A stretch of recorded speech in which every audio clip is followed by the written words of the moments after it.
누가복음 2장 1절에서 14절 말씀을 보도록 하겠습니다.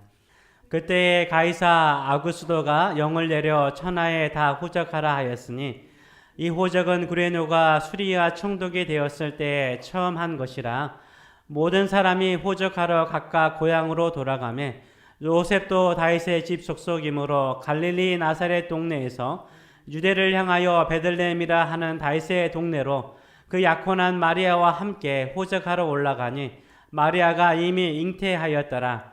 거기 있을 그때에 해산할 날이 차서 첫 아들을 낳아 강보로 싸서 구유에 누였으니 이는 여관에 있을 곳이 없음이라라. 그 지역의 목자들이 밤에 밖에서 자기 양떼를 지키더니 주의 사자가 곁에 서고 주의 영광이 그들을 두루 비추매 크게 무서워하는지라. 천사가 이르되 두서워하지 말라. 보라, 내가 온 백성에게 미칠 큰 기쁨의 좋은 소식을 너에게 전하노라. 오늘 다윗의 동네에 너희를 위하여 구주가 나섰으니 곧 그리스도 주시니라. 너희가 가서 강보에 쌓여 그 위에 누워있는 아기를 보리니 이것이 너희에게 표적이니라 하더라. 호련히 수많은 천군이 그 천사들과 함께 하나님을 찬송하여 이르되 지극히 높은 곳에서는 하나님께 영광이요 땅에서는 하나님이 기뻐하신 사람들 중에 평화로다 하니라. 오늘 이 말씀을 가지고 사랑은 낭만이 아니라 현실이다. 사랑은 낭만이 아니라 현실이다 라는 제목으로 같이 은혜를 나누기를 원합니다. 크리스마스 하면 매우 낭만적으로 느껴지지 않습니까? 거리마다 추리가 있고요. 집집마다 형형색색의 장식이 되어 있고요. 도시마다 또 건물마다 아름답게 꾸며져 있습니다. 사람들도 낭만을 꿈꾸죠. 선물을 교환하면서 서로를 축복합니다. 그렇다면 예수님이 태어나신 성탄절은 낭만적이었을까요? 2000년 전 예수 그리스도께서 태어나신 날에도 이렇게 낭만적이었을까요? 화려한 거리와 도시였을까요? 우리가 상상해왔던 그 낭만적인 성탄절이었을까요? 오늘 본문은 예수님의 탄생의 이야기를 아주 자세히 역사적으로 기록하고 있습니다. 예수님께서 태어나실 때 로마의 황제가 있었습니다. 그 황제의 이름이 오늘 본문 1절에 나와 있죠. 가이사 아구스도였습니다. 로마의 공화정을 끝내고 최초의 로마의 황제가 된 사람이 바로 이 가이사 아구스도였습니다. 이때 예수님께서 태어나셨습니다. 예수님께서 태어나실 당시에 시리아에 총독이 있었습니다. 그 총독의 이름이 구레노라고 나와 있습니다. 또 예수님의 아버지의 이름이 나와 있죠. 다윗의 후손인 요셉이라고 나와 있습니다. 그리고 예수님을 낳은 어머니의 이름이 마리아라고 성경에 나와 있습니다. 예수님은 어느 마을에서 태어났습니까? 다윗의 동네 베들레헴에서 태어나셨습니다. 요셉과 마리아의 고향은 어디죠? 갈릴리 지방의 나사렛이었습니다. 그런데 왜 유다 지방의 베들레헴에서 예수님은 태어났습니까? 로마의 황제 가이사 아구스도가 법령을 내렸습니다. 모든 사람들은 호적 신고를 고향에 가서 하라고 그랬어요. 그래서 유다 베들레헴으로 갔던 것입니다. 그래서 예수님은 이 유다 베들레헴 어디에서 태어나셨습니까? 바로 마구간에서 태어나셨습니다. 하나님의 아들 예수님께서 이 땅에 태어나실 때 무슨 특별한 징조가 있었습니다. 천사들이 베들레헴 목자들에게 나타났죠. 그리고 구주가 태어났다. 그리스도 주가 태어나셨다라고 말씀을 전하고 있습니다. 강보에 쌓여 그 위에 누워있는 아이를 볼 터인데 그것이 바로 표적이 될 것이라고 말씀을 하였습니다. 그리고 수많은 천군 천사들이 예수님이 태어날 것을 선포하면서 찬양을 하죠. 그 찬양의 말이 무엇입니까? 4절의 말씀을 보게 되면 지극히 높은 곳에서는 하나님께 영광이요 땅에서는 하나님의 기뻐하시는 사람들 중에 평화로다라고 외치고 있습니다. 즉 하나님께 영광이 되고 땅에 있는 사람들에게는 평화가 임할 것이다 라고 말씀하고 있습니다. 왜 이렇게 예수님의 탄생에 대해서 자세히 기록하고 있을까요? 역사적인 사실이기 때문인가요? 역사적인 사실이기 때문에 로마의 황제의 이름이 나와 있고 또 시리아의 총독의 이름이 나와 있고 예수님의 어머니와 아버지의 이름이 나와 있고 예수님이 태어난 도시와 장소가 나와 있습니다. 실제로 하나님의 아들 예수님께서 인간의 몸을 입고 태어나셨습니다. 구세주신 예수 그리스도께서 태어나신 곳은 바로 마구간이었습니다. 가장 먼저 누이신 곳은 동물들의 먹이통인 구유였습니다. 예수님의 탄생은 낭만적이지 않았어요. 화려하고 또 웅장하지 않았습니다. 마구간에서 태어났고 가난한 집안에서 태어났고 가난한 집안에서 성장하였습니다.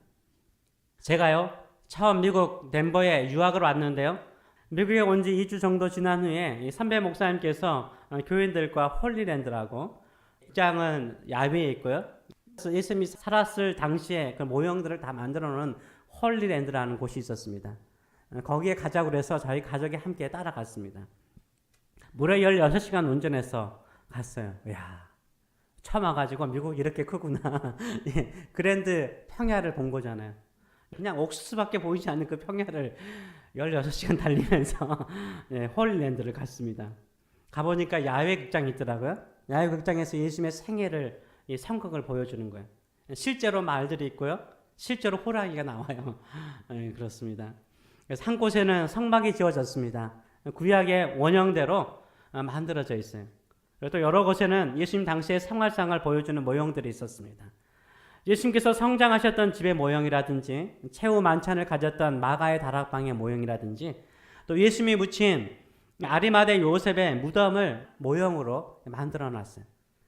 제가 지금도 제 기억 속에 남는 것은 여러 가지 많은 것을 보았지만 그래도 가장 기억에 남는 것은 예수님께서 살았을 당시의 집이었어요. 예수님께서 살았을 당시의 집의 모형을 제가 보고 참 마음이 그 모습이 은혜가 되었어요. 작고 초라한 흙집이죠. 그 당시에 뭐 대골집이었겠습니까? 작고 초라한 흙집이에요. 그리고 짐승들이 같이 한 집에 살았다라고 추정을 하더라고요. 그 가난한 사람들은 짐승들이 같이 한 집에 살았어요. 물론 볏집이요 바닥에 깔려져 있고요. 거기에 짐승들의 똥들이 모형으로 이렇게 널려져 있고요. 그리고 네모난 작은 집이 있기 때문에 바람이 많이 부니까 작은 창문, 저것보다 한 10분의 1밖에 되지 않은 작은 창문 하나밖에 없는 거예요. 그렇기 때문에 안을 들여다보면 어떻습니까? 어두컴컴한 거예요. 거기에서 예수님은요 30년 동안 사셨어요. 우리는 예수님에 대해서 어떤 낭만적인 상상을 합니다. 예수님은 이 땅에 사시면서 기적을 행하셔서 큰 어려움이나 힘든 것이 없이 아주 편하게 사셨을 것이라고 상상을 하죠. 그렇지 않습니다. 예수님은 한 인간으로 사셨어요. 우리와 똑같이 사셨습니다. 아니, 우리보다 더 못 사셨어요. 우리보다 훨씬 가난하게 사셨습니다. 우리보다 훨씬 형편없는 환경과 여건 속에서 사셨습니다. 예수님의 집을 보면서 제가 마음에 찡하더라고요. 어떻게 이런 곳에 사셨나? 이런 질문이 저절로 나올 정도로 마음이 아팠습니다. 예수님께서 인간의 몸을 입고 이 땅에 태어나시는 것은 낭만적이지 않았어요. 화려하지도 않았습니다. 정말 열악하였습니다. 예수님께서 이 세상에 태어나실 때 동물의 밥통인 그 위에 누이신 것처럼 가장 천한 곳에 먼저 오셨어요. 우리보다 더 열악한 환경 속에서 사셨습니다. 가난한 자로 사셨습니다. 제가 온두라스 선교를 가서 그 온두라스에도 빈민촌들이 있잖아요. 지금도 그 나라 자체가 가난하기 때문에 이 빈민들이 사는 곳을 선교사님이 안내를 해주셨습니다. 이 가난한 사람들이 주로 사는 곳은 또 강가래요. 그래서 강가에 사시더라고요. 근데 이 강가에 사시는 가난한 사람들이 선교사님의 교인들이 됐어요. 왜냐하면 참 이상하죠. 교회들이 여러 교회가 있는데 이상하게 그들에게 복음을 전하는 사람이 없더래요. 가난하니까 너무 못 사니까 그들에게 복음을 전하는 사람이 없었대요. 선교사님이 가셔서 가난한 사람들에게 복음을 전한 거죠. 그래서 교회를 나오신 거예요. 교회를 나오셔서 그들의 집에 신방을 가면 그 집들을 보면 어떤 집인가 하면은 너무 초라한 거예요. 너무 가난한 거예요. 한 방에 같이 사는 거예요. 비가 오면 집 바닥으로 물이 흘러 들어가는 거예요. 그런 집이에요. 저기 집이 보이는데 불빛이 있는데요. 저기가 벽면이 뭘로 되어 있는 거 아세요? 대나무로 되어 있어요. 대나무로 되어 있어요. 대나무 집이에요. 대나무에 비가 스며들지 않도록 어떤 집은 비늘로 이렇게 덮어진 집들을 보았습니다. 우리가 결혼집을 보니까 마음이 너무 찐하잖아요. 마음이 너무 찐한 거예요. 그래서 우리 성도원들 가운데서 어떻게 저런 집에 사나 이런 말이 저절로 나오는 거예요. 어떤 분은 눈물을 보이기까지 하셨어요. 저런 집에 모든 가족이 7, 8명이 같이 사는 거예요. 그런데 우리 예수님은요, 이런 빈민촌 사람들보다요, 더 어려운 환경에 사셨어요. 예수님의 집에는요, 빈민촌에 있는 전기도 없었습니다. 침대도 없었습니다. 짐승들과 함께 살고 짐승들의 냄새를 그대로 맡으면서 사셨습니다. 그리고 드디어 사역하실 때는 머리 들 곳이 없을 정도로 집이 없었습니다. 예수님의 삶은요, 낭만적이지 않았어요. 우리와 똑같이 현실적으로 어려운 형편 속에 사셨습니다. 잠시 예수님께서 짠하고 나타나셔서 우리처럼 몸을 가지지 않고 그냥 유령으로 나타나셔가지고 그냥 하루 십자가에서 아픈 척하고 딱 죽은 척하고 우리를 위해서 대속의 죄를 짊어지지 않으셨어요. 예수님은 다 큰 어른으로 딱 출현하셔가지고 건강한 몸을 가진 한 청년으로 예수님은 태어나지 않으셨어요.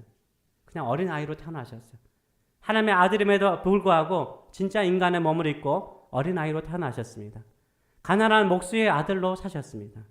왜 이렇게 우리보다 훨씬 못한 환경과 여건 속에 사셨을까요? 왜요? 우리를 사랑하시기 때문인가요? 우리를 사랑하시되 현실적으로 사랑하셨어요. 우리와 똑같은 인간으로 태어나시고 똑같은 인간의 삶을 사셨습니다. 그래서 우리를 너무나 잘 아시는 거예요. 우리가 가장 힘들고 어려운 것을 다 아시는 거예요. 가난 때문에, 먹지 못하는 것 때문에, 질병 때문에 고통하는 것을 우리 주님이 아세요. 왜요? 우리 주님은 우리보다 더 큰 가난 가운데, 열악한 환경 가운데 사셨기 때문입니다. 그래서 히브리서 4장 15절은 이렇게 말하죠. 우리에게 있는 대세상은 우리의 연약함을 동정하지 못하실 이가 아니요 모든 일에 우리와 똑같이 시험을 받은 이로되 죄가 없으시다라고 말하고 있습니다. 우리에게 있는 대세상은 우리의 연약함을 동정하지 못할 이가 아니요 모든 일에 우리와 똑같이 시험을 받으신 이로되 죄가 없으시다라고 말하고 있습니다. 우리가 가끔 예수님을 보게 되면 예수님을 마치 동화책에 보는 동화의 왕자처럼 생각하는 경우가 있습니다. 동화책에 거의 모여든 내용은 어떻습니까? 공주가 못된 마녀에게 쫓겨나거나 성에 갇혀 있을 때 백마 타는 왕자가 나타나서 구해주는 거죠. 그래서 결혼해서 어떻게 해요? 행복하게 잘 살았다라고 결론을 내립니다. 얼마나 낭만적입니까? 얼마나 행복해 보입니까? 그러나 결혼 이후에는 동화가 아니죠. 결혼 이후에는 뭡니까? 결혼 이후의 이야기는 동화로 쓰지는 않습니다. 왜 그렇습니까? 결혼 생활은 동화가 아니라 현실이기 때문인 거예요. 예수님께서 우리를 사랑하신 것도요, 동화처럼 사랑하지 않으셨어요. 예수님은 현실적으로 우리를 사랑하셨습니다. 사랑은 동화가 아니죠. 살아보시니까 알잖아. 사랑하는 사람들과 살아보시면서 결혼 생활하시면서 느끼는 게 무엇입니까? 현실인 것을 아시잖아요. 자녀들을 사랑하기 때문에 그 사랑이 동화입니까? 아니잖아요. 현실이잖아요. 사랑하기 때문에 희생을 해야 되고요. 사랑하기 때문에 양보해야 되고요. 사랑하기 때문에 인내해야 되고요. 사랑하기 때문에 참아야 되고요. 사랑하기 때문에 눈물을 흘려야 되고요. 사랑하기 때문에 죽어야 돼요. 사랑하기 때문에 변함없이 그 자리에 함께 있어야 할 때가 참 많습니다. 진짜 사랑은요, 동화가 아니에요. 낭만도 아닙니다. 고통이 있습니다. 아픔이 있습니다. 눈물이 있습니다. 십자가가 있습니다. 여러분 가운데 어떤 사람을 사랑하기 때문에 눈물이 있고 아픔이 있고 인내하고 참는 사람이 분명히 있을 것입니다. 왜요? 사랑하기 때문에 그러는 거예요. 예수님은 우리를 사랑하기 때문에 동화처럼 우리를 사랑하지 않으셨어요. 현실적으로 사랑하셨어요. 진짜 인간의 연약한 몸을 입고 이 땅에 아기로 태어나셨어요. 가난한 가정에서 가장 가난한 마구간에서 태어나셨어요. 힘들게 사셨어요. 가난하게 사셨어요. 사람들에게 조롱과 무시를 당하며 사셨어요. 우리를 사랑하기 때문에 우리가 짊어지고 심판받아야 될 죄의 짐을 짊어지시고 십자가에서 죽으셨어요. 이 모든 것은 우리가 생각하는 상상이 아니라 현실이었습니다. 역사적으로 일어난 사건이었어요. 예수님은 하나님의 아들이세요. 하나님이세요. 창조주이십니다. 그런데도 인간의 몸을 입고 이 땅에 오셔서 사셨어요. 아기 예수로 사셨어요. 얼마나 불편하겠습니까? 우리도요, 우리 집이 좋은 집은 아니지만 가난한 선교지라든가 가난한 곳에 가게 되면 매우 불편하잖아. 너무 불편하다. 그런데 하늘의 보좌에 앉아 계셨던 하나님의 아들 예수 그리스도께서 이 땅에 인간으로 오셔서 그것도 가난한 집안의 아들로 오셔서 사셨다는 거 얼마나 힘들었을까요? 얼마나 불편했을까요? 이것이 바로 예수님의 사랑이죠. 사랑하기 때문에 가장 낮은 자리까지 내려오신 거예요. 예수님의 사랑은요, 낭만이 아니라 현실이었습니다. 그렇다면 우리가 예수님을 사랑하고 믿는 것은 낭만적일까요? 아니면 현실적일까요? 현실적이에요. 우리가 예수님을 사랑하고 믿다 보면 고통이 있고요, 아픔이 있고요, 기다림이 있는 것이에요. 예수님께서 33년을 이 땅에 사셨습니다. 그냥 하루 왔다가 십자가를 지시고 3일 만에 부활하고 떠나지 않으셨어요. 33년 동안 사셨어요. 어린아이로부터 시작해서 모든 것을 다 경험하고 사셨습니다. 현실적으로 고통하는 자들에게 천국 복음을 전하셨어요. 병든 자를 고치셨습니다. 귀신 들린 자들에게 치유를 하셨습니다. 5개의 떡과 2마리의 물고기를 가지고 5,000명을 먹이셨습니다. 천국 복음과 함께 실질적으로 고통하는 사람들의 문제를 해결해 주셨어요.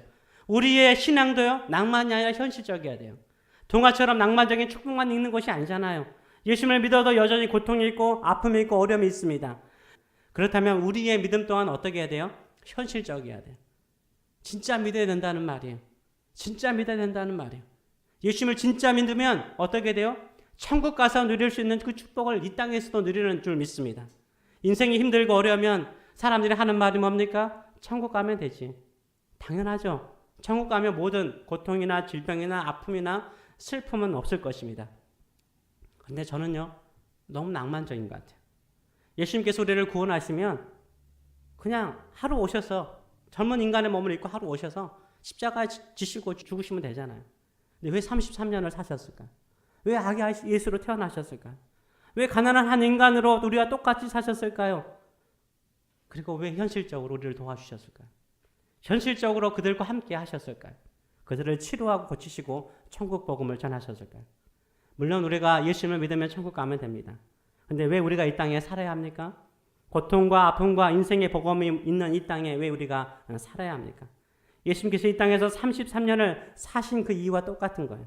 우리가 이 땅에 살더라도 우리 주님께서 현실적으로 우리에게 찾아오셔서 우리를 도와주시고 우리와 함께 하시면서 천국의 삶을 살도록 역사하여 주실 줄 믿습니다. 아멘. 그런 역사가 일어날 줄 믿습니다. 그 현실적인 믿음을 가지고 살아가시는 저 여러분 되시길 축원합니다.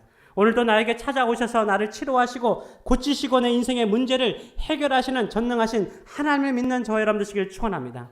사람들은요, 힘들고 어려우면 추상화시켜버려요. 추상화시켜버려요. 그리고 낭만화시켜버려요. 저는 예수님께서 지금 이 순간에도 성령을 통해서 살아 역사하시는 줄 믿습니다.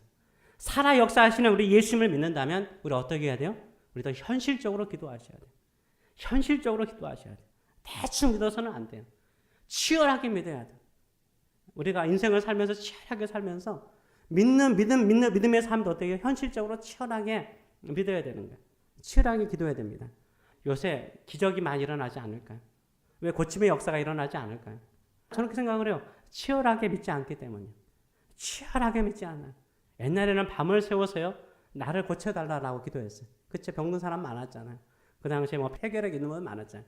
기도원에 가서 뭐 3, 4주 있으면서 폐결핵 고쳐달라고 기도하는 사람 많고, 가난한 사람들 아침부터 밤늦게까지 일하고도 다 철야하면서 어떻게 했어요? 하나님, 이 가난에서 벗어나게 해달라고 하나님께 그렇게 간절히 기도했어요. 신앙생활이 뭐였어요? 치열했어요. 현실적이었어요. 신앙생활이 현실적이었어요. 그러다 보니까 하나님께서 실질적으로 내려오셔서 역사하셨어요. 우리 주님께서 그런 역사를 이 시간에도 이루어 줄 줄 믿습니다. 우리는 가끔 그럴 때가 있어요. 힘들면 뭘 하고 싶어요? 생략하고 싶어요. 그렇죠? 힘들면 생략하고 싶어요. 예수님도요, 태어나면서부터 33년 동안 자신의 인생을 생략하지 않으셨어요. 그냥 인간으로 사셨어요. 똑같이 사셨어요. 똑같이 아픔과 고통 가운데 계셨어요. 그 가운데서 하나님의 놀라우신 역사를 이루시고 천국 복음을 전하시고 고통 가운데 있는 사람들을 치료하시고 낫게 하시고 그들의 마음을 이루하여 주신 줄 믿습니다. 우리도 마찬가지입니다. 생략하지 마세요. 신앙생활을 생략하지 마세요. 하나님께서 나에게 은혜를 베푸시면 반드시 놀라우신 은혜가 임할 것을 믿고 그것을 현실화시키시는 믿음의 사람 되시길 축원합니다. 아멘. 진짜 믿음이 있습니까? 예수님께서 인간의 몸을 입고 이 땅에 오셨다면 어찌 나에게도 찾아오지 않을 수 있겠습니까? 나의 병든 몸에도 나의 힘든 삶의 현장에도 주님께서 현실적으로 찾아오셔서 축복하여 주실 줄 믿습니다. 치료하여 주실 줄 믿습니다. 놀라운 능력을 보여주실 줄 믿습니다. 부활의 영광으로 함께하여 주실 줄 믿습니다. 이런 믿음을 가지고 살아가시는 저와 여러분 되시길 축원합니다. 아멘. 기도하겠습니다. 살아계신 하나님 아버지 은혜를 감사합니다. 예수 그리스도께서 이 땅에 아기 예수로 태어나셨습니다. 마구간에 태어나셨고 구유에 누이셨습니다. 그것이 구세주 예수 그리스도가 태어나신 표적이라고 주께서 말씀하셨습니다. 우리도 구유와 같고 마구간 같은 저희들의 삶 속에 우리 주님께서 임하시는 것이 함께 하시는 것이 표적이 되는 인생들 될 수 있도록 인도하여 주시옵소서.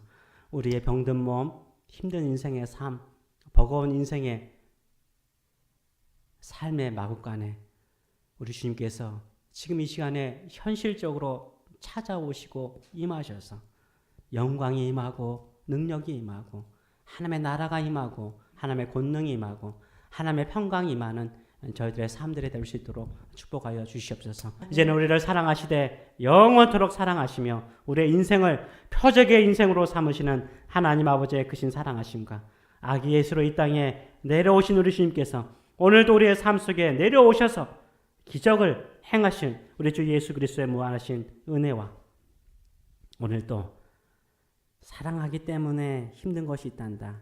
사랑하기 때문에 기다림이 있단다. 사랑하기 때문에 아픔과 고통이 있단다. 그러나 사랑은 반드시 이긴다. 사랑은 반드시 승리한다. 사랑은 반드시 아름다운 열매를 맺는다.